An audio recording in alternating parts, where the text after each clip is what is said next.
If you're looking for ways to fit writing into your everyday life, then stay tuned for this episode.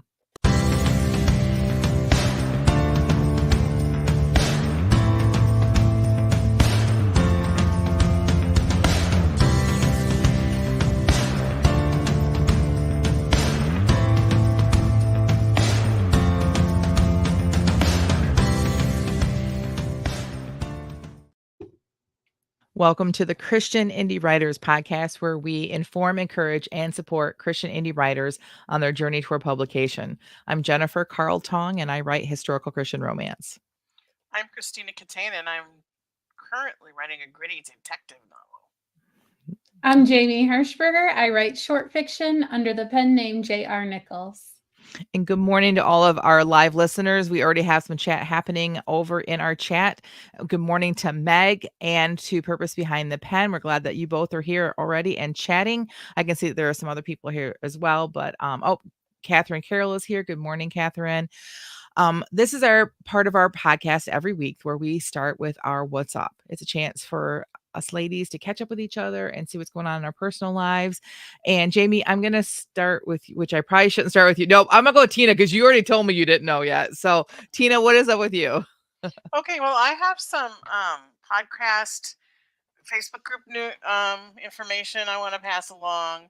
First and foremost, the Facebook has done away with Facebook rooms, and there has been a lot of activity in our group of people going into the rooms to write. And so I wanted to offer an alternative. So as soon as the podcast is over, I am going to put a link in the Facebook group. So you have to be a member of the group to get in, of a Zoom room that will be open until November 30th. And and the password will be, and the link will be in the group, and you can just go in there, and you just go in, and that will take the place of the rooms. On November 30th, I'll start a new one for December. And when I paid for a month. So with December 17th, if it's still being used, I'll continue the room. So we'll see what happens. But we appreciate that, Tina. That's very kind of you to do that out of your own pocket. Also, so generous. It solves a problem that I wouldn't have known the solution to. So I appreciate that. Well, I kind of stole the idea from the Write Better Faster whole group Patreon thing, because they have a virtual office, and that's how they do it. So I totally stole the idea from them. I'm not a genius or anything. And then I have I'm just asking for prayer for my husband and his family. My mother-in-law is actively dying. They don't know how long it's going to take. So I'm just asking for prayers for them. If you can do that. And Catherine, if you have the link and password, you can get in anytime you want. I took the check mark off the waiting room, so there's no waiting room. You just go right in. So sorry to hear about your mother-in-law, Tina. If anybody understands, so be praying for your husband and your family. I appreciate it. Yeah, it's never easy. No. Yeah. No, it's his stepmom, but she raised him from 5. So, I think this is hitting him harder than when his actual biological mother passed. I feel like there is, of course, never a good time to experience loss, but with the holidays closing in on us, this now will become a tender time for everyone who experiences loss this time of year, in a special way, because there's always going to be first this without the person. And so, Jen, I'm thinking of you. My heart breaks for your situation, and also that this is going on in your family, Tina. I'm real sorry to hear that. And let's all just try to be sensitive to this fact as we are celebrating. And if you think of her when you're praying, we're praying for her to go quickly, because she can't eat. She's got an intestinal blockage that can't be removed. So basically, they said she could last 1 to 2 weeks. Yeah. So awesome. I just don't want her to suffer any more than she has to. Yeah, praying for you, Tina. For sure. And I appreciate that, Jamie. Yeah, the holidays are difficult, especially like this close to the holiday. You know, we're kind of switching things up a little bit this Thanksgiving. I'm going to be hosting it for the first time, though. As I've mentioned before in the podcast, I've been making the dinner for years now because my mom her Alzheimer's had been, kind of taking over for years. And so she just wasn't able to like balance a meal like that. And so, but this is the first year we're having it here. And I think that in a way it's good for us to like do things differently because it's going to feel different anyway. And maybe it'll feel like a little less empty than if like the way that it always was before they're not there. My brother and my mom are not there, and my aunt and my uncle and my whole family that I've lost. So yeah. So it's a busy time of year for me. I have so I should have brought it down here. So uh, it's not a Happy Planner. It's the brand that is by Office Depot, but they have this thing called Tool, Tuul. It's a whole brand of organizing things.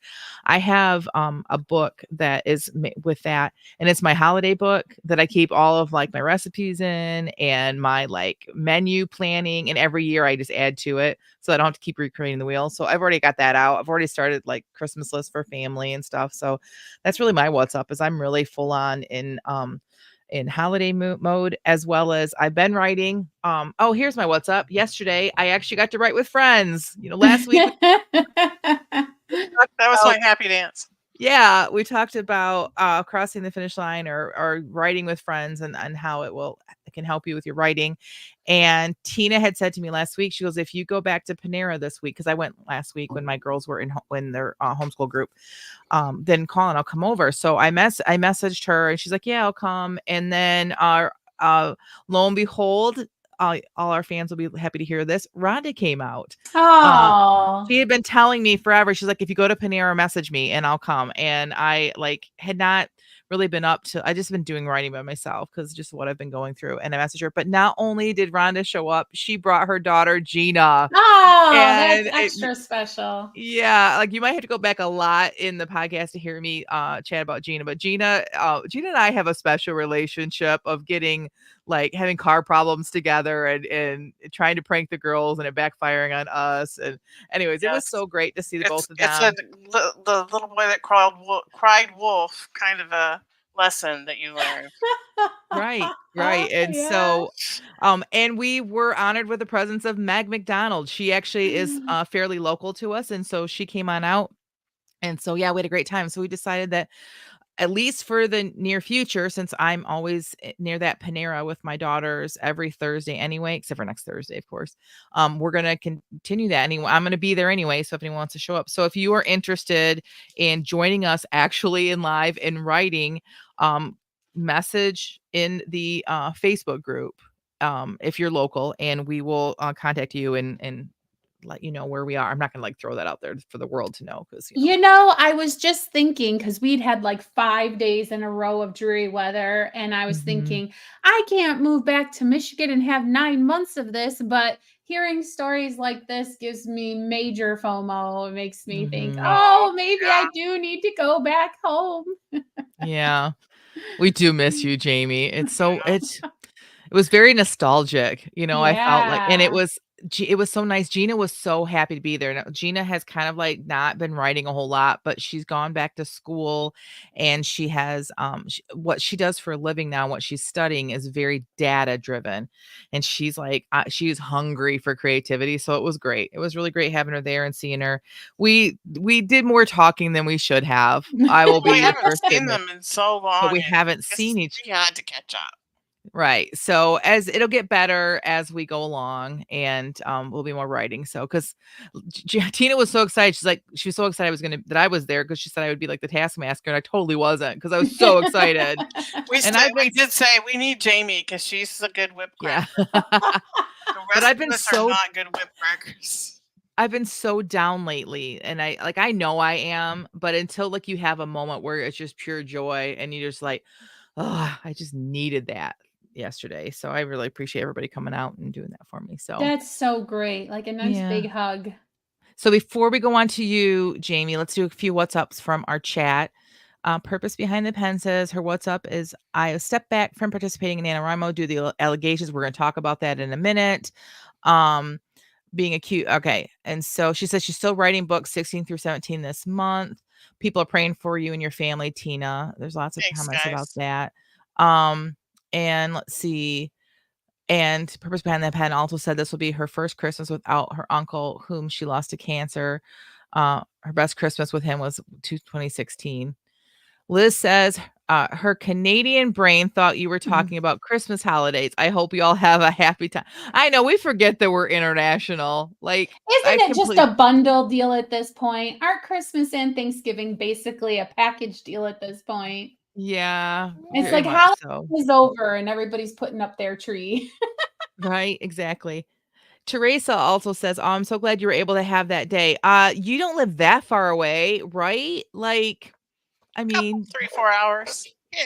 At least once a month. Yeah, you should like come right with us. Look, I have a bedroom set up for my granddaughter, and she's only here on the weekends. Come down. You can stay the night in Athena's bed. She's got like stars all over the walls. And it's like an Airbnb, but for free and only people that Tina knows. That's hilarious. And she says she could totally make it sometime. All right, we'll see you soon. All right, Jamie, what's up? Well, I have what looks like a little tumbleweed here, and I hope I did not bring this to the podcast before. And probably people who are just learning about us and binge watching just saw the episode where I talked about this before, but I'm almost positive I didn't. This is called a Rose of Jericho or a resurrection plant. These can go for up to 7 years without water, but once they get watered, they bloom into a plant. And so I have a little bowl of water. Now you can go online and find all kinds of advice, like not to put them in a whole bowl of water. And there's a whole maintenance thing that's involved. But as you can see, it's already starting to be like, being watered. And when it's time for what's next, I'll bring it back up and we'll see how much it's unfolded itself. But after it's been exposed to water for just a few hours, it's unfolded into like a pretty little fern of a plant. And then you can take it out of the water and dry it out again. In fact, it's good for it to go through that cycle however many times. And I just wanted to share that out with you because I thought it was really neat. Remember I ordered my Christmas goose outfits, and all of my outfits, I had to get a certain dollar amount to get the free shipping. So I added this on there. So I paid way too much for it. You can get them pretty inexpensively, and they're fun to experiment with children. Probably Easter is a better time, but I needed a what's up. I think that I've never even heard of that before. I think that's so cool. Yeah. So we'll see how what it's going to look like. Me too. We'll see how much it can do in just this little hour that we've got here. So I have a what's up follow-up question for you that you may not want to answer because it's been a while. And so you a while back bought a plant that closed up at night and opened. Do you still have it? Yes, it is doing very well. Yay! Yes, Susan would love to see her friend at some point on the podcast. If you all right. I have a plastic plant over there. Yeah. Oh, have you kept it alive? Yeah. What was that kind of plant called again, Jamie? I've been looking and I can't find it, and because I don't remember the name. I thought, when I see it. We'll figure it out later. Something like that. So yeah, that's awesome. Yeah. Catherine says, yay, Jamie, for bringing some show and tell. Resurrection plants are the best. And Liz agrees. She says that is such a cool plant. I'd never even heard of that, but that's pretty awesome. Resurrection cookies. That probably tells you a lot. Yes, you could add this to your Easter repertoire. It is called a Maranta, Maranta. Right. And also, you could get the resurrection plant now and leave it in its tumbleweed state all during the winter time, possibly as sort of a lesson in life cycles or like how it would we be need the fun rest. To get it right before Lent. Mm-hmm. And then use it as like an object lesson all through Lent with kids. I love that. And then on Easter morning, at dawn, you could put it in the water. Mm-hmm. And you only need a little. Church, You only need a little saucer. The first time I opened it up, I just put it in a saucer that had water in it, and it did its thing. But then I liked keeping it in the bowl because it makes like a decoration. Whatever. I'm strange. You got a certain maintenance with it if you're going to keep it submerged, just to let you know.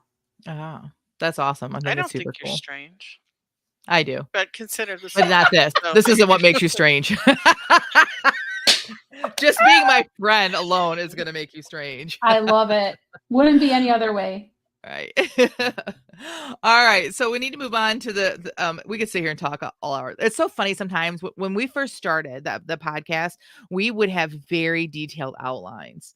And sometimes we've come to the show with like, okay, this is what we're going to talk about. We have these 3 points. We'll get to them. We'll make it because we know that we're going to sit and talk to each other, ask questions. It's not going to be just us rambling, but we could honestly sit and ramble for an hour. We know we could do that. There's no. I think we did it for 3 hours yesterday.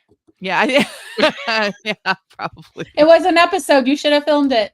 Yeah. But I am glad that we did get together yesterday because our friend Meg brought something to our attention that honestly we were not aware of, because I've not been on the Nano website. I have not been on YouTube at all month long. If I'm not, I'm behind in my writing, but if I'm not writing, it's because I have other things that are like really pressing on me to do. So I'm not like wasting time elsewhere. However, there is been some news that has come to light that we do feel like we need to share a little bit of. We're not going to go into depth in it because you can do your own due diligence and do your own research. But there has been some controversy. There's been some issues over on the NaNoWriMo site. 2 things in particular. One of them has to do kind of like with a data breach, that information that has been accessed that should not have been able to be accessed. So one of the suggestions that is being made out there is that you either delete your account entirely, which you may not want to do that and lose all your data, but at least, the very least, go in and change your password. Probably change what email you have in there is what people are suggesting.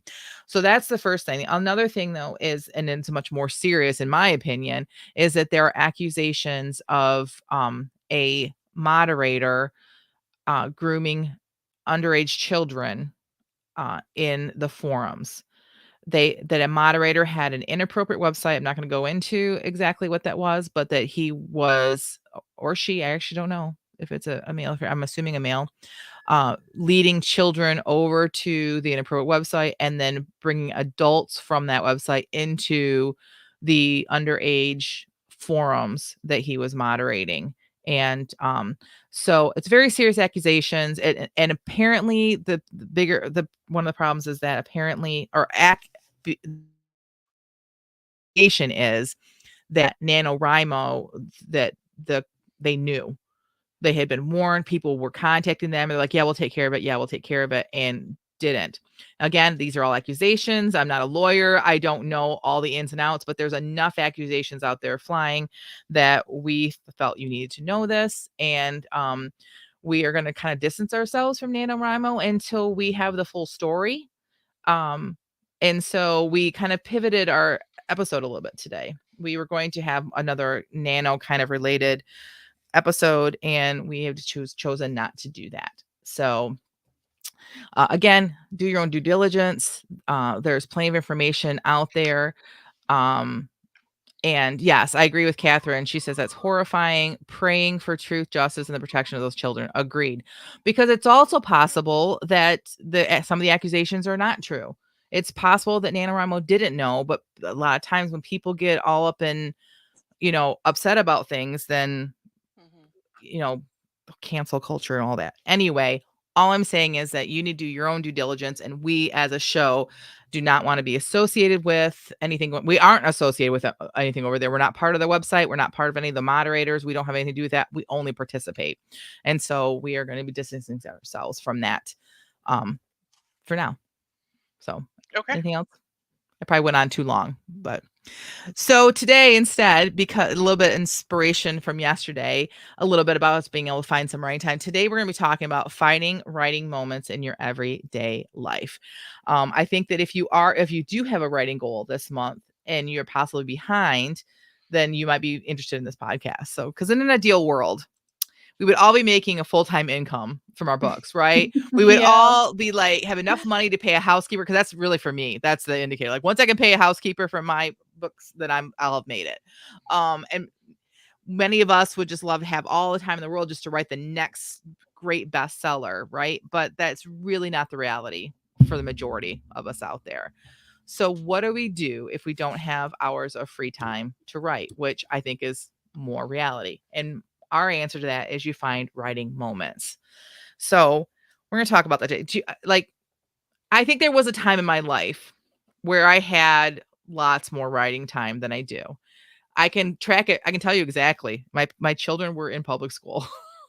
When I had a regular schedule and I was able to put my children on the bus, kiss them goodbye, and then I had several hours before they came back on the bus.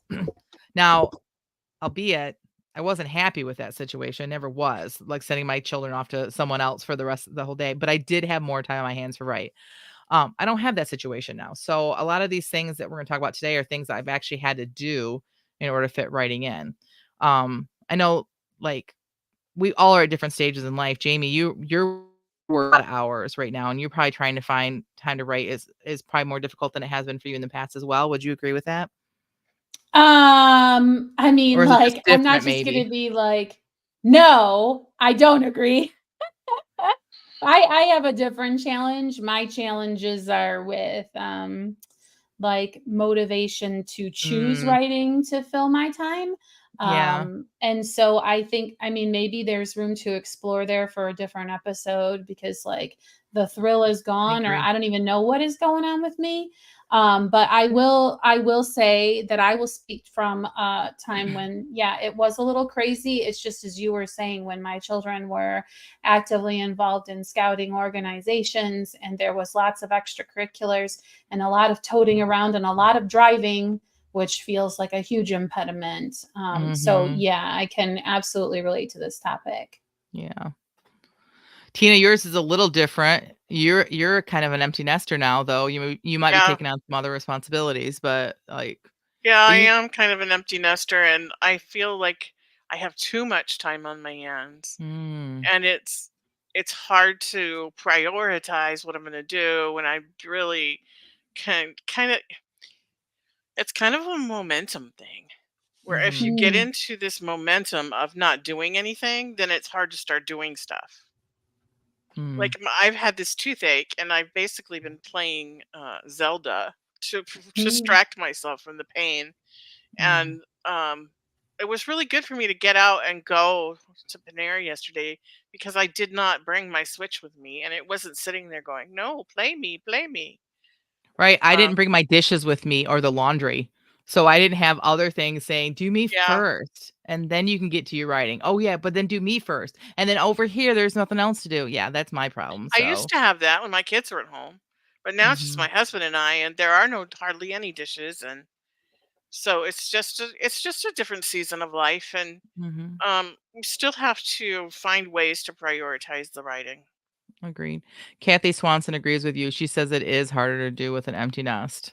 So, well, I'll be there someday. So, all right. So, one of the things I have found that has worked for me is instead of one long writing session, which is what I used to do, I used to put my kids in the bus and then I had office hours. We've had several episodes on office hours, and I still highly believe in them. But instead of having one long writing session, I've broken my writing into several writing moments, different times that I can sit down and so for me, writing 2 times a day or more sometimes helps me to produce more writing than I would if I tried to fit in one longer one right now. Um, I want to say to that, what that makes me think about is this Dove chocolate commercial that used to come on, and they would show it up close of the lady peeling the foil, and their packaging, like everything. right. So they're trying to make it like a moment with this Dove Yeah. chocolate. And so when you talk about a writing moment, if you could maybe think of it as like a treat you're giving yourself, and possibly even a reward because you did do the dishes, and give yourself a writing moment because of something that you did that day, possibly. Hmm. Yeah, if I could associate chocolate with every time I sit down and write, I probably would really be more excited to I write. could tell you how you Right? could do that. Yeah. What? Oh. Have a bowl of it Yeah. next to your Mm. computer, and as you're writing. The bowl will be Mm. gone. I'm not that person that can, like, have candy just sitting around the house and, like, occasionally I'm not either. I'm not, like, But if you 1 wanted, piece, maybe walk you by, could give another one of piece. your girls the chocolate Oh, they're the same Oh. way. Just because 'cause after. they're They'll eat skinny it. Just because they're skinny does not mean that they have self-control. They do Well, not. so if somebody else had to give you the chocolate after you wrote, maybe that would. We need to have a little drawer, booby trapped to our computer where you write a certain number of words, ping, and the drawer opens and Yeah, like the register at the store. Like those dog treat machines. Have you seen those? like If the we could Pavlov buy dog them, thing. have it in my office, and then like it's set to like, and then ping. But I would find some way to hack it. I'm sure I would. Teresa says she sat down this morning, but somehow got lost in the internet instead. And now I don't know when to find time. Oh, I'm going to help you today. We're going to help you. I've got a couple of. Real quick is a lie. Yes, that's true. Real quick is a lie. Okay. So one of the first things, ways to find time, like writing moments in your day, is just to take your laptop with you everywhere. So when we first started, I remember my first good laptop. Actually, it's sitting right down here. I still have it. It still works, kind of, but I still haven't taken everything off of it because back then we didn't have the cloud like we do now. The thing is massive. And I was so happy when I picked it. I picked the biggest one because it had the biggest screen and I was so excited. But guess what? The bigger it is, the harder it is to carry around. Now, like the computer that I'm using this laptop right here that I'm using, my Star Wars one that Jamie helped me pick out, small enough to fit into a good size purse, or at least, some sort of like kind of like satchel kind of a bag. And the next one I think is going to be even smaller, because if I can throw it in a purse and have it with me all the time, then I'm ready to write. And so what are some of the places that you guys have found yourselves writing that were just moments in your day throughout the years? I will take my personal machine to the office to use. And I just want to enable everybody. If you're going to start having a portable situation, you're going to need a new bag that is. Yes.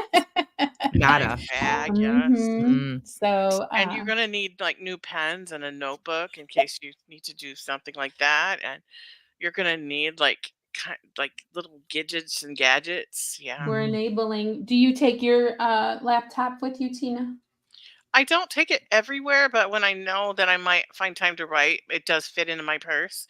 It's kind of just a little bit bigger than my iPad, and but yesterday I forgot my mouse. I have a Bluetooth mouse that I usually take too. And I don't really like the finger pad thing. I was struggling, but yeah. Years ago, when we first started writing together, I told you guys, I remember this. I told you guys, get used to your finger pad. Like you guys are all like, oh, I need my mouse. I said, if you get used to the finger pad, it won't be a big deal. Like I can go back and forth between them because I refuse to take a mouse with me anywhere, and it makes it more portable. So it was one of those things that like at first it was awkward for me, but if you use it enough and you keep at it, it becomes second nature, just like, With my job, it's just really hard to do it with the finger pad. And so I have to use a mouse for my work. There's a lot of clicking and right clicking and left clicking and all that I have. Yeah, but for work, not for writing. I'm talking about for Yeah. writing. You get used to it as part of your writing, One of the places I found that I can take my laptop and I get a lot of writing in is the doctor's office. Because first of all, I'm sitting in the waiting room forever. And then I finally get back in a room and they like do all the vitals or whatever. And then you sit there forever. And like I get a ton of writing done at the doctor's office. Another place I used to get writing done was when I'd pick up my kids from school, because they didn't always ride the bus. And the line was ridiculous of parents waiting to get their kids. And I would go, like, you either went really early and were one of the first people in line, but you're still there really early, or you waited and you were at the end of the line. It took the same amount of time. It didn't matter either way. It was at least 30 to 45 minutes every single time. That's a good writing time. I'm not going anywhere. I'm sitting in my car. I could turn music on, like, in the background or whatever. So, Yeah, and if your kids have like dance class or karate class or swimming lessons or any of those things, soccer, you got to sit and wait while they're doing their thing. That's a great time to get some writing done. Yeah, and these people who are saying they write on their phone, so it's always with them, I am like, Yep. wow, hats off to you, because that would not be something I would prefer, but that's so awesome that you are so portable like that, just automatically. I bought a while back, and I think it's in this drawer here, if I don't make too much noise trying to find it, a portable keyboard for my phone. It like folds up. It's like a little rectangle thing, but I could never really get it to work with my phone. But I think my phone then was too old, so I wonder if it would work now. But yeah, and then Teresa says that her friend. Wait, no, who was it that said it? I think it was Teresa. Teresa says my friend Christy has been writing on her iPad. It's so convenient for her, but I just got a new computer this year, so I'm stuck with the average laptop. Yeah, it's one of those things that like I've been writing for years now, right? And so way back when I first started writing, I had the big massive laptop. Eventually I add this or I add that, or I started with my phone or anything. So like be happy with what you have, I guess is what I'm trying to say. And you eventually you always have time in the future to change things. So all right, there's more comments I don't want to get to because it's getting to some of our other topics that we're going to get to next. So, but before we move on to the other topics, is that if you don't have any appointments, you don't pick up your kids at school, my suggestion is still leave your house.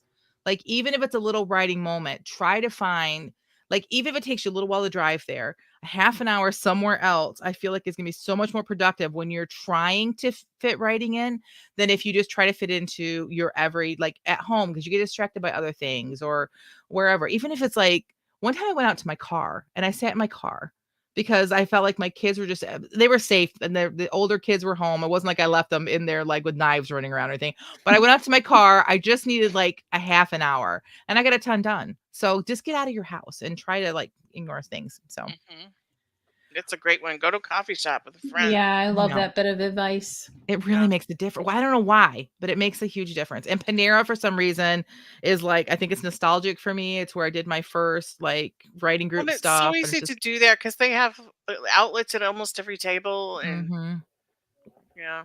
I feel like there's this kind of a person who does better going to an office rather than a remote work from home kind of a role. And it's because it does something to you psychologically, like don't use the restroom where you eat kind of a thing. Right. So you want to get away to do the writing and then come back to your home to live your life possibly. You could be wired that way. Right. I agree. Yeah. All right. So on the flip side, so one of the things is take your laptop everywhere with you. The flip side of that coin is leave the laptop home and put it away. Even if you're at home trying to write, if you're having trouble fitting it in, switch to paper and pen. Like I've said this before, when I am really stuck or if I have like a writer's block, if I switch to paper and pen, sometimes it just unlocks something. It slows you down because I cannot handwrite as quickly as I can type. Sometimes I think I get ahead of myself, but it makes me slow down to where I'm able to like make my thoughts slow down too and produce some better writing. So if you guys really like to write a summary of a scene in pen and paper before I do the writing sometimes. Especially if I've been daydreaming a lot about it, and I do that a lot. Like I spend time daydreaming a scene, and then like the points that keep hitting. I don't know how to explain this, but when I'm daydreaming about a scene, there are certain points that keep hitting over and over again and giving me that ooh feeling, or maybe it's a shot of dopamine or something. And if I write those things down as my like landmarks, then when I go in to pants it, I don't know if you can really consider that pantsing, but when I go in to write it, then I'm more likely to hit those landmarks, if that makes sense. Yeah, and then they become the little piece of chocolate because now you get to finally write the part that you like. Yeah. Yeah. I think also, when you handwrite, you end up with like physical, like words on paper. Look at all of this that I wrote, which has a different sort of satisfying factor. And it uses a different part of the brain. Yeah, true. Like the fact that like I could write 1,000 words on a computer and my computer looks no different, right? I didn't think about that, but I have a notebook that has 1,000 words in it. It does. Yeah, there's something that feels good, right? My next piece of advice I would bring up, and Catherine has mentioned it already. She talked about dictation. Try dictation. Tina and I had this conversation yesterday. She's like, no, she's tried it. She doesn't want to do it. I think that a lot of it is finding the right way of dictating. Years ago, I bought Dragon Dictation. I think the software is still sitting here somewhere. Never really could get into it. However, I downloaded the app once from the same company, Nuance, which now is owned by Google. And I'm telling you, it's way better than the software in your computer. It's the AI in it, even years ago, so much better. But AI is everywhere. Google Docs has a dictation portion of it now. Microsoft Word does. I think they're not great, but there's better than nothing. And honestly, if you're trying to get words in, like for your goal, yeah, you might have a lot of editing to do later with those two, especially. But it's still going to get you words. And if you go in and you type them, then maybe you can count as twice. I don't know. I'll let you. Yeah. I'm not the police on this matter, but I love the Dragon Anywhere. The way that it works on your phone is you dictate into it, and then it downloads it into as a Word document. So then I take it out of there and I put it in Scrivener. So it's some extra steps, but I get so many more words in. And like Catherine pointed out, when I'm driving somewhere, where I'm somewhere that I really can't have a laptop, I can be dictating into it. And it's not just like the actual chapters. I can dictate thoughts, notes, things like Tina was just saying that she can do by hand. You can do it with dictation as well. There is a learning curve. I'm not great at it, but I think that if I were to work some more at it, I think I would be able to get a lot more writing moments in my day by utilizing AI. So My problem wasn't so much getting the technology to work as my writing voice was different when I was it is. dictating out loud, and I didn't like it, and that's why I stopped doing it. But I I could again, that's part totally of the do that for training. my summary stuff. Yeah. Yeah. And I think it comes with practice too, because I What found did you that say it too. was called again? Dragon Now? Dragon Anywhere Dragon Anywhere. by Nuance. So I like it. It is costly. So let me put that right up there. It's like a Netflix subscription. It's costly. But if it helps your writing, it might be worth it. You could also just do it during the months that you're trying to hit big word counts and then cancel the subscription. There's no you don't have to sign long-term contracts or anything like that. So I think Catherine Carroll is she is going to be our ambassador for dictation because she very much is a proponent and utilizes it excellently. She says the more you practice, the more your writing voice will sink, and I believe She her. writes a lot of books. And that's what I have found terrific. is the more I dictate, the more it sounds like my typing voice as well. I'd thought in the past that maybe I would just do my contemporary romances through dictation, and then I would do the historical by typing. But I think that the more I use it, the more I'm going to want to do all of it that way, or at least portions of my writing that way. I'm probably never going to give up typing because there's just something about it that feels right to me. So, and finally, our final piece of advice is you can always change your goal to something attainable. So, yes, we want to fit our writing in, and maybe 2 small writing times instead of 1 large one will work for you. Maybe doing dictation, maybe some of these other things, but also maybe it's just you're pushing yourself too hard. It's just possible that whatever stage of life you're in right now, that the amount of writing you're getting in is just the right amount of writing. And so, be in prayer about it. Always consult the Lord in everything that you do, even your writing career. And it's very possible that you're right where you're supposed to be, and that's okay. And so I say that to myself as well, that I beat myself up, but I'm going through a lot. I've been going through a lot. So you know what? Maybe I'm getting just the right amount of writing done, and that's okay. Sometimes it's so much easier to give others I grace know. over things that we don't want to give ourselves grace for. I'm the worst at We that. gotta learn. Sometimes we gotta learn to give ourselves grace over Agreed. things that we would say to our friend. You know what? You shouldn't be able to write right now. You're going through So this thing, and you should not be able to write right now. Mm, And sometimes we need to say that to ourselves. yeah, agreed. Did Jamie freeze, or did she just only no, say I that? just I Oh, feel like yes. So let's say that to you, Jen. You know what I mean? And if you Yeah. have friends and I have a friend who will say, if this were me, what would you say to me? Mm, And sometimes I get a little bit miffed because it's like, but no, I don't want to take it easy on myself or whatever the case may be. And, mhm, because I'm having a hard time sometimes even hearing it and receiving it. So like mhm. Jen, it is true. It is true. Like anything, your survival is heroic. Oh, stop. If nobody would think twice of you being under the covers with Haagen-Dazs 24/7. Mm. That would not be even a bad thing, because it's really difficult. We go through some really heavy trials, and you're going through some, and you deserve grace. I appreciate that, but God is good. He's sustaining me All the time. all the time. He sure God is. is good. All right, ladies, it's time for us to move on. Great talk. Excuse me. For our favorite part of the episode, the feeding of the backs. For sure, Jamie's favorite part. We love it when she's here because she gets super excited about this. So every week we choose a writing prompt, and then we all write to that writing prompt for 15 minutes.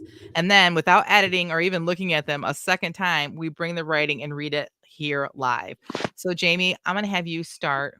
Tell us what the prompt was and then share with us what you wrote, please. Okay, the prompt was catching up. It wasn't in quotes or anything like that, but that was the prompt, and we each took 15 minutes to write. I do live stream my actual sprint. If anybody would care to watch it, I live stream it to our YouTube channel. It's unfortunately difficult for me to give you an exact time, but if you look for it, you might catch it. All right, so here's what I wrote today. Catching up would be impossible. Cassie slowed her pace to an almost walk and planted her fists on her hips. She tipped her head back and squinted, watching the relentless sun finally slip behind a puffy white cloud. The cloud looked sort of like an anteater with one elongated end. She moaned. Would her imagination never give her a moment's peace? She remembered as a child being accused of always having her head in the clouds. She brought her chin down to her chest and watched her feet displace the gravel as she scuffed along. Coach Farley wouldn't like to see this. As if thinking his name had summoned him, she heard the tick, tick, tick of his 10-speed approaching from behind. She began to pick her feet up as she walked. "You're going to let them waste you?" he chided in his annoying, whiny voice. "Let them," Cassie muttered. "What's that?" "No, Coach," she said, and began to pick up the pace. She made an impressive effort as he rode alongside, but as she had hoped, he eventually seemed to tire of keeping her pace, and he sped on ahead. "Come on, you can do it," he called over his shoulder. "Ice-cold Gatorade awaits." Cassie slowed her pace as the coach rounded the corner, but not as much as before. The last thing she wanted was to have to be scooped up twice. She allowed herself to retreat into the inner world she ran in, a world where the trees she ran past were instead crowds of adoring fans, blowing kisses and waving wildly as she focused on the finish line ahead. The school was finally in sight, which should have felt like a relief, but only caused her stomach to clench.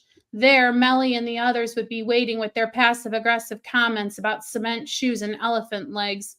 Nothing that could be considered bullying, for which the school had a zero-tolerance policy, but certainly meant to sting and said loudly enough for Cassie to hear as she lumbered past. "If only a gnome would step out of these woods," Cassie mused, "and invite me on an adventure to a land where tiny people live in mushroom houses, a land where kindness rules the land and mean girls don't exist." She was almost to the end of the tree line when someone did step out, but this was no gnome. This was Jeffrey Princer, a dropout from last year's senior class. Cassie skittered to a halt. Pincer moved toward Cassie's 5'7" frame. Towered above Cassie's 5'7" frame. He wore combat boots with maroon cargo pants tucked into them. He had on a white tank top, and a tattered flannel was tied around his waist. "You want to see something cool?" he asked her, with eyes so wide he looked like a child on Christmas morning. Cassie looked into the cluster of trees behind him, but couldn't see anything, much less a footpath leading to anywhere special. "Please," Jeffrey said, "I've got to show someone, and no one up there," he pointed toward the school, "will talk to me anymore." "Well," Cassie said, thinking of the whistle she wore on a cord around her neck, "I promise you'll love it." Time's up. Oh, Jamie. First of all, how many words is that? Do you know? I don't know. I can count it while you're talking. Okay. So good. Okay, first of all, don't go in the woods with this guy. Like, I can't tell yet if he's a good guy or not a good guy, but Cassie is totally gonna go in the woods. I know she is. So he's probably gonna be a good She guy has because to. I don't think you're gonna like have the heroine die, at least not yet. And I'm just, but I'm so invested in this girl already. Like, she seems so real to me, and like I feel her pain. The running, oh my gosh, and the coach, like, oh my gosh, I feel like it's my life, Jamie. So good, so well done. I really, I really need you enjoyed to give her a Clifton Strengths test because I'm pretty sure she's like #1 intellection. And she might not, that not guy might not be a gnome, but that's her gnome, and she needs to go into the woods. Yeah. 539. It was 539. Oh my word. Well And I done. loved the way you described his outfit. Like I completely pictured him like Mhm. this boy from when I was in high school in the 80s. Yeah, I think he dressed exactly like that. Except he had little plastic babies hanging from his ears on on diaper pins Nice, and a nice. mohawk. But anyway, Nice. his name was Mark. Well, and it just goes to show you, I really had no idea what I was going to write, and then this guy stepping out at the end, like, really was just like, oh, you know what I mean? It was very surprising to me as well. So just get going and see where it takes you. Mhm. And I love that you took catching up. Like, in my mind, catching up was sitting down talking with somebody and finding out how they're doing, and Mm. you used it in a physical catching up. Like, I love that. See, this is what's so great about writing prompts is you just never know. Like, 100 people could sit down with the same writing prompt, and it's gonna be all different. There's not gonna be anything that no 2 pieces of writing, so I love And it when so I much. thought about it, I thought about like your chickens coming home to roost, kind of like your consequences Oh, coming and catching up with you. ooh. Yeah. Teresa Mm. agrees with me. She says, "Wow, I'm glad she has a whistle, but still, don't do it." And Meg says, "Mark's another suspect at the trailer park, Tina." There we go. That is so funny. That is awesome. Well I written, Jamie. appreciate that. I love it. Thank I'm going to you. expand my trailer park because I have so many characters that I want to interview for the. That's so great. That's awesome. So I don't even wanna follow that because so here's my problem. I couldn't get started. This has been my problem lately with our writing sprints, but I knew I wanted to write in the world of the book that I'm writing in, so I count the words towards, my 50,000 words for this goal this month. And so the prompt was catching up. So I went back in and I found a chapter. I wanted to write a chapter I hadn't even like touched yet because I just wanted fresh writing. And so I found one and I started doing it. And I'm like, wait, this has nothing to do with catching up. So then I had to go back in. I was a good 5 minutes in before I even started writing, which is ridiculous. And for those of you that know, I'm having to change character names because everybody's name starts with C in my book, which is fine in real life, but in a book it gets too confusing because your brain sees like names start with C. It's just too confusing. And guess what? I had a new character. Guess what the name starts with? A C. So obviously it's gonna change, but But I all right. feel like maybe this could be your signature. Maybe this is a case of know the rules so that you know how to break them. And then it can be like, oh, did you read the newest book by Jennifer Carl Tongue? Yeah, these are all J names. Which book are you on? I'm in the one with all D names. Just kidding. Right. That would be really it's a possibility, but that would be really confusing. So all right, here we go. Cade lowered himself to the steps next to his little brother. I don't know if I would have recognized you if you hadn't rode in with Charlotte. Really? Clayton said flatly. Ma always said I looked just like you at my age. Thought it would have I thought it would have been like looking in a mirror. Cade snickered. Nah, you might resemble me, but you got your own look. Much more handsome than I ever was. Clayton's lip twitched. Yeah, you always was an ugly one. Clayton laughed outright as Cade pulled him into a headlock and ruffled his hair. But laughter melted into tears quickly, and Cade found himself holding a sobbing young man. I lost it all. Cade squeezed him. It was never meant to be your responsibility. Can't lose something that was never yours to begin with. Cade felt Clay's head move back and forth against him. I tried hard, I did, but life ain't like it was before the war. That's true enough. But God had a plan all along, Clay, and I don't think his plan ever included you running a plantation that was dying long before you ever took it over. Clayton leaned back and wiped his eyes on his sleeve. 3, 2, 1. As far as I got. Mm. That was so good. Aw. What? Yeah. 200 But words. I don't think that it's confusing that both their names are similar because they're brothers, right? Mhm. Am I? I was like a little caught up, and I might have missed that detail. I might have been able to pull that off. Their brother, so it starts with a C. But I also have Colleen and Charlotte. Like everybody's And name starts with, Chappie. and Chappie. I keep forgetting. Yeah, I'm like Oh I yeah. gotta make some changes, which is sad because Aw. these characters are already real to me. But yeah, Well, you But know, Charlene doesn't sound anything like Cade and Clayton. it's the visual of the C. Yeah, I It's don't the know. visual. Yeah. I don't have yeah. any answers. I gotta Mhm. say that them hugging and laughing, turning into tears was very well written, and like you could visualize it and understand it. And this whole idea of I lost it all, like it's horrible as a parent or as a sibling or just when you care about somebody else. It's so unfair because you feel like you suffer as they're suffering. And so it's Mhm. like, that Kate is really hurting for his brother, and it's a moving scene in just a few words. So good job. And I Thank you. I always get appreciate that. excited when the history comes in Mm. Mm, because I'm Who yeah. like are a these history buff. people? Mm. Yeah, Mhm. like the whole history of the war and antebellum Oh, South mhm. and all that stuff. Right. Yeah, I love that. Yeah, so there's gonna be obviously some of that in here. I gotta be careful because I love history so much, I gotta be careful that I don't overpower this actual story with trying to retell history, or as a history lesson. But But as yeah, a history buff, I would love that. yeah. I mean, it'll be there for sure. It'll be there, but it's a romance, not a historical. So it's a Yeah. historical romance, but yeah. Yeah, So, that is interesting to think about. I appreciate that. Thank you.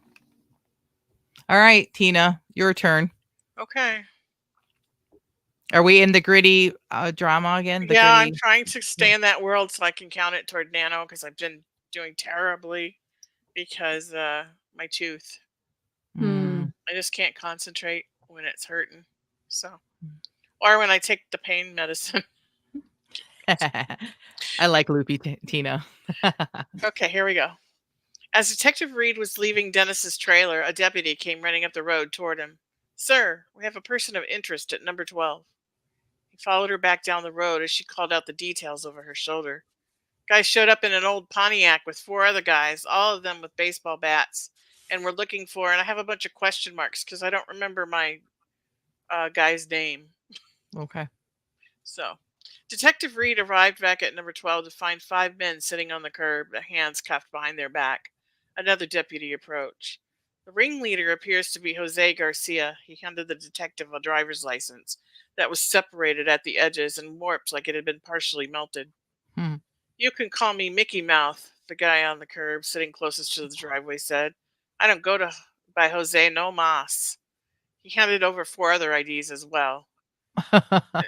Then we have these 4: Ricardo Montoya, Juan Sanchez, Antonio Dominguez, and Manuel Lacarta. Jose was in khaki knee-length shorts, held up by suspenders and a dirty yellowing wife beater. His long dark hair was streaked with gray and hung down below his shoulders. He stared at his feet, swaying slightly, but looked up with a toothless grin when the detective approached. Jose, the detective began. Mickey Mouth, the man corrected, and Detective Reed wondered if it was that he couldn't pronounce mouse without teeth, or if his nickname was actually Mickey Mouth. What's going on here? Why the baseball bats? You know, man, sometimes when a hombre is doing business, you gotta act tough, look the part, so the deadbeats will pay up. Otherwise, they blow you off. And did somebody owe you money at this residence?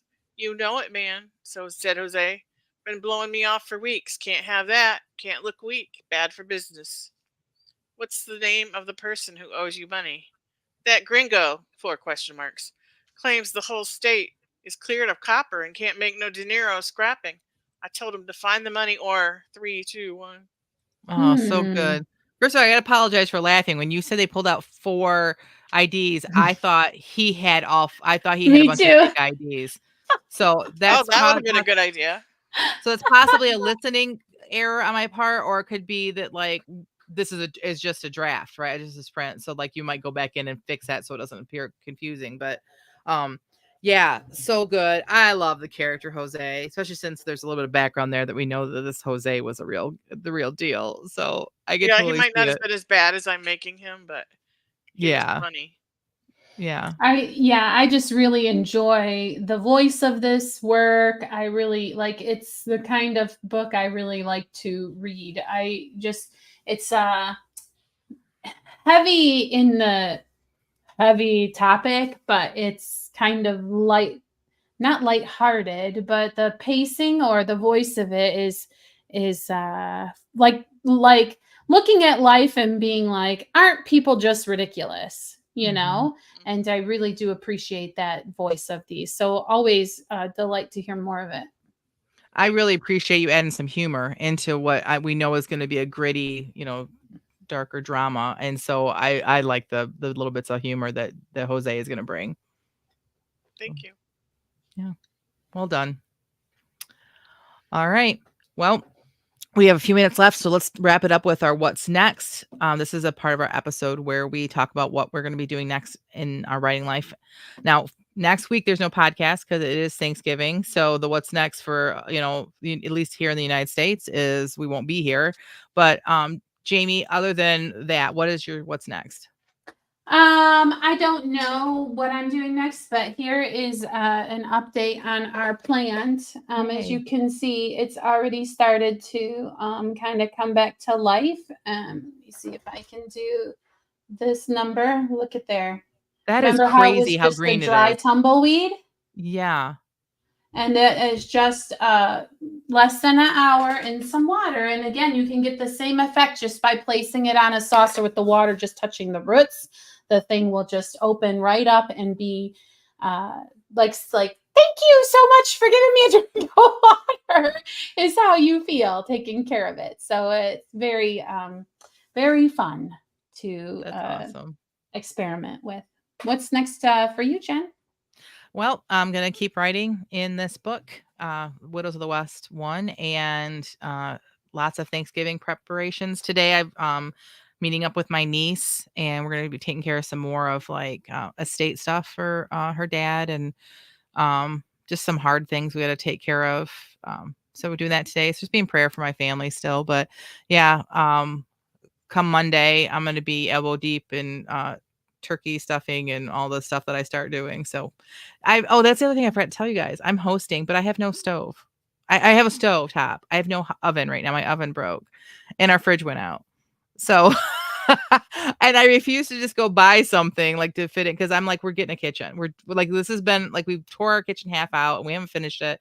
We're getting it done. And so I'm living with it as is, but I got a plan. It's going to be all good. And again, it's going to be much smaller because it's just now like 7 of us, where in the past it was like 15 people. Right. So, God is good and it's going to be a great day. So what's next for you, Tina? Well, I don't really know. Like, it depends on my mother-in-law and how long she Right. lasts. Like, we could be having a funeral on Monday, or we could be trying to figure out how we're going to navigate Thanksgiving. Like, Mhm. obviously, we're not going to go to her house and have a meal if she can't eat, Right. right? Right. So it's just like one of those things where everything's up in the air. And I do know that I'm going to try to get some more writing in and work on this book, um, and try to enjoy my granddaughters as much as possible. And I get to babysit last night, so it's like, That's yeah, exciting. yeah. Awesome. All right, great. If you are listening to this and you'd like to share with us your what's next, come on over to our Facebook group and post it there. We'd love to be able to support you and cheer you on. And we appreciate everybody that's been here. We also appreciate if you're a listener as a podcast, you guys are the best. And we just appreciate all of our support and this Christian community of writers that has come together around us. And so until next time, may your pen be prolific. May your deadlines be met. And may all of your words honor Christ. Bye now. Bye.